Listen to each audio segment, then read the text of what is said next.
The man sprinkled preservatives on the steep cliff and prayed that his son's body would be protected from birds. However, soon after he turned and left, a vulture that had not eaten for 3 days flew over impatiently and prepared to feast on the boy who was still warm. Just as the vulture was about to succeed, the boy miraculously woke up, grabbed the vulture, and broke its neck. He tried his best to shout for help, but the tribe had already gone away. At this time, he was covered with scars. He stared at the bottom of the valley, and a resolute courage surged in his heart. He began to climb up the cliff with difficulty, but after climbing a few steps, his fingers slipped and he was left hanging in the air. He was in a dilemma. What was worse was that the sky was suddenly covered with dark clouds and heavy rain poured down like a waterfall. However, the boy was more tenacious than ordinary people. He persisted on the cliff in the wind and rain for 8 hours. When he looked down at the bottom of the valley again, he found that the water level had risen to an unfathomable level. So he made an extremely bold decision.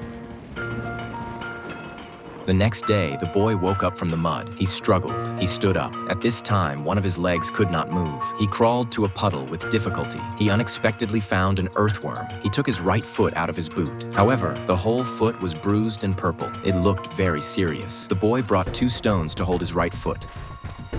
Then he found a stick to fix his ankle. He made a simple nail for himself. After a while, the boy started on the road. He walked very far and finally came to the top of the cliff. On the edge of the cliff, he found the tombstone his father had erected for him.